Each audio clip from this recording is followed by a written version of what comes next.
this session is on meat. Archaeology can tell us quite a lot about meat consumption in Roman Britain because the people who study bone from archaeological excavation, zooarchaeologists, are able to tell which animal the bones come from, how old it was when it was slaughtered, and also look at the proportion of the different cuts of meat that were being eaten in any particular place. One of the things they found out is the fact that before the Romans arrived, there was the most common meat to be eaten was sheep or goat. They're quite difficult to tell apart, so quite often we just describe them as sheep/goat. And there was quite a lot of sheep or goat still being eaten by the people who were less Romanised. In the more Romanised places, there was more cattle and pigs being eaten. And the recipes we're going to be discussing today are a stew of lamb and grilled pork.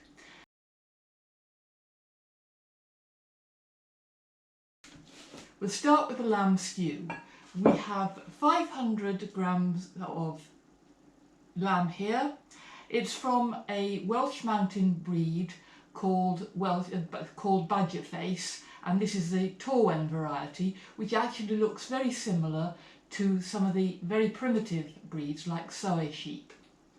So it's probably quite similar to the what was being eaten in Roman Britain. This comes from a rare breeds farm near Llandilo, and I get it at the farmer's market. And we're going to chop up an onion.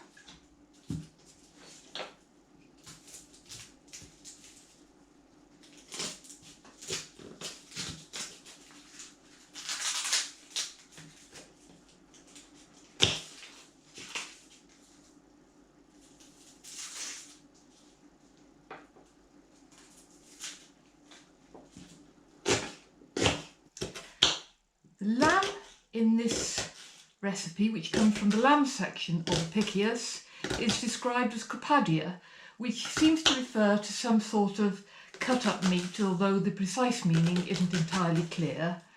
There's another chapter which contains sauces for cupadia, and they're alongside sauces for boiled meat. So it seems that perhaps that that cupadia are cooked in some sort of boiling liquid, water, or in this case wine.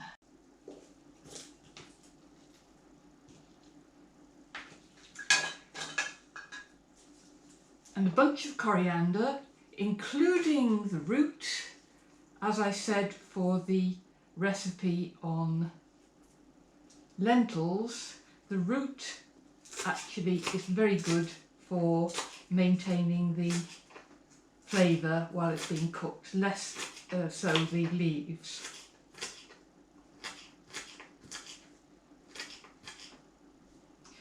But obviously if you can't get hold of coriander with the root, then you just have to manage with the leaves.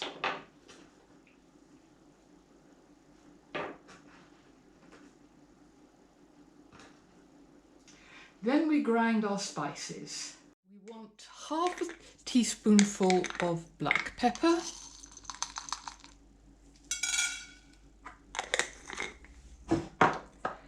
a teaspoonful of cumin,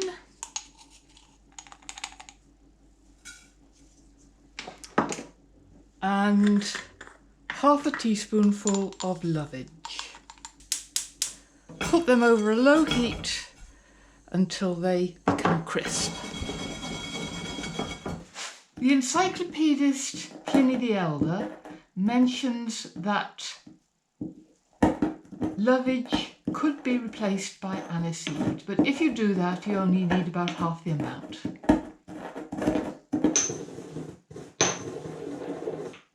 Now we've ground them, we add them to the casserole, along with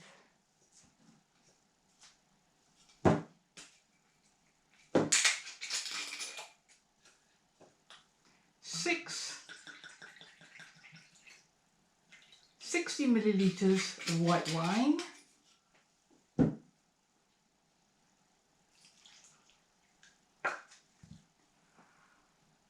tablespoonful of fish sauce,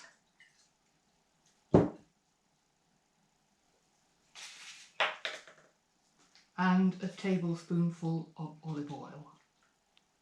Oops, slightly messy, it's a full dip.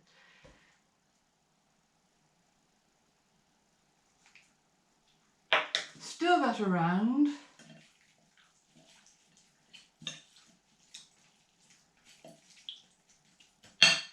And we put the oven on to 180 degrees centigrade. That's without a fan assist.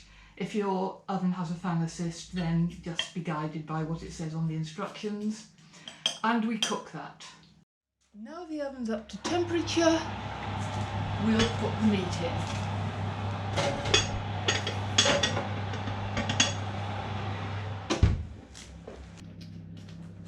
This is shoulder of lamb, so I've given it about an hour and a half, and by this time it should be fairly tender.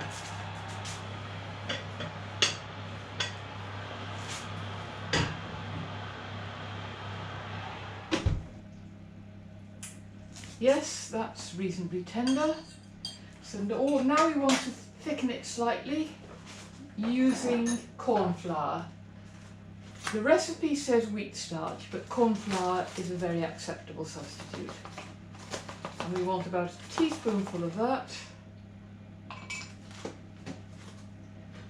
with a little bit of water.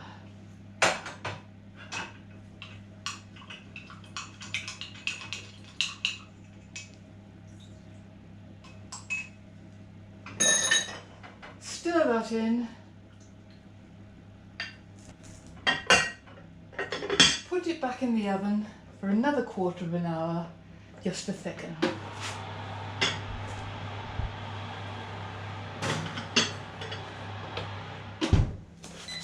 There we are, that should be ready now.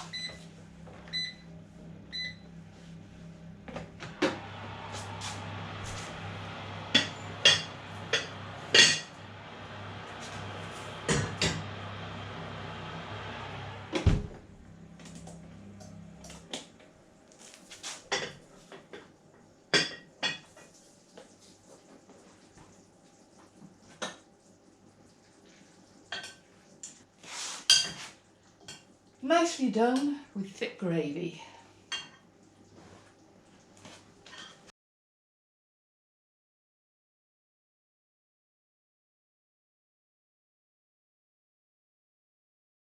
The next section comes from a manuscript called Extracts from Apicius by Vinidarius, which contains some of the same recipes or very similar recipes to the main Apicius collection, but quite a lot of them are different, including this one. It's a recipe for pork with coriander. I'm cooking it as a grill. It could also be cooked as a roast.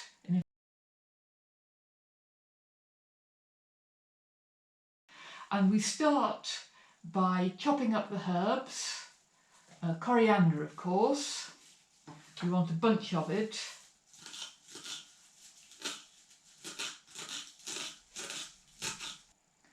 And then we want about half a teaspoonful of dillweed, on one side because we're going to have to pound the pepper first.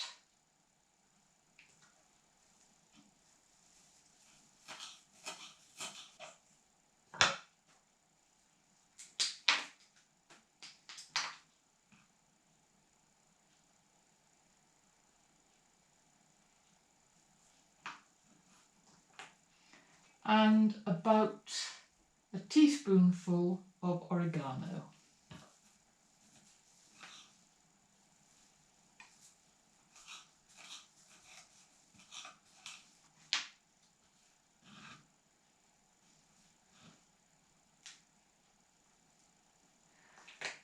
And we also want a quarter of a teaspoonful of pepper, and I find that white pepper is actually better with this one. White pepper was preferred by the Romans to black pepper, and it gives a cleaner, fresher taste. So we pound that up, starting with the pepper.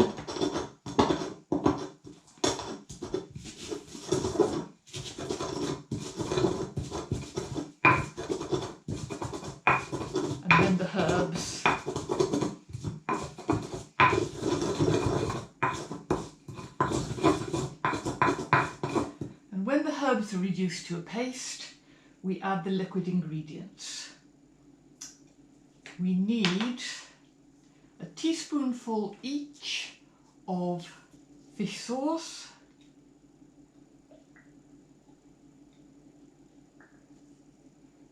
wine vinegar and runny honey,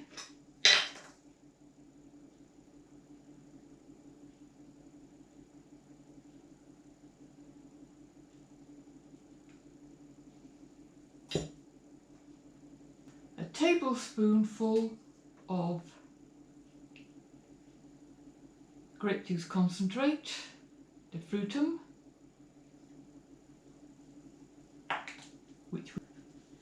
a tablespoonful of olive oil,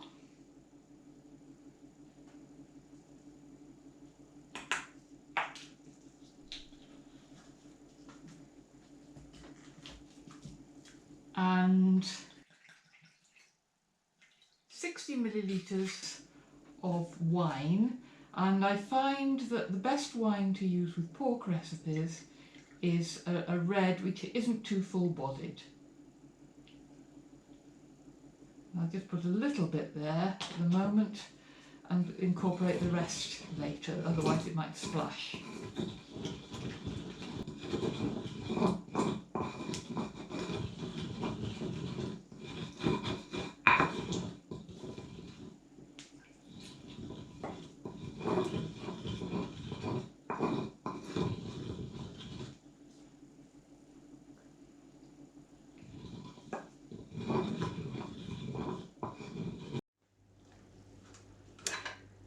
This meat comes from the Rare Breeds farm again.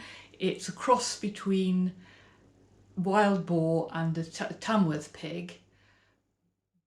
The grill is now glowing, so we will brush the pork with a little bit of oil.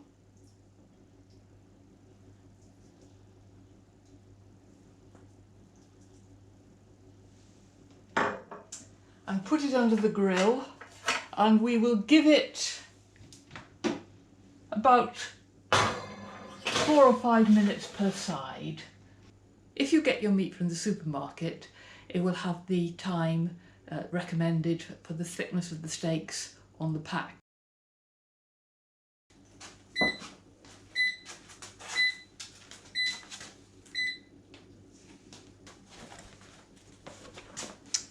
Right, we'll have a look and see how it's doing.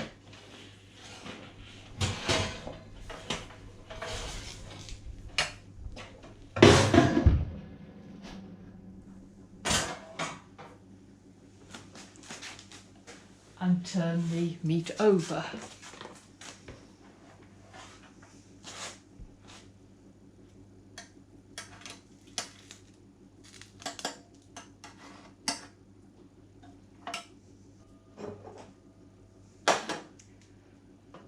Brush the other side with more oil.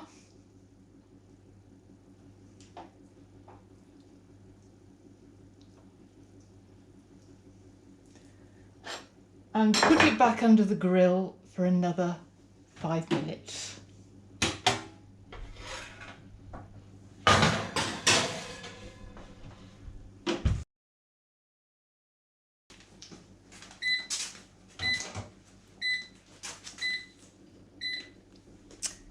Right, it's had another 5 minutes, so we'll see how well done it is.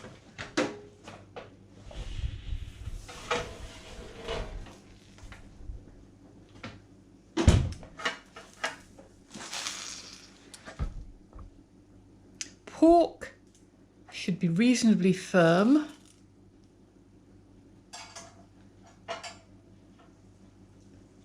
Put these to rest.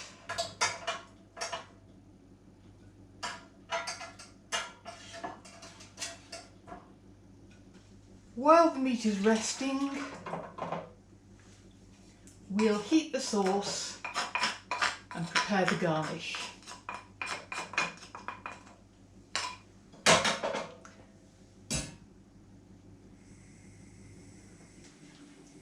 The garnish is chopped spring onion, a tablespoonful of pine nuts, and a tablespoonful of raisins which have been pre-soaked. And then we pour the sauce over the meat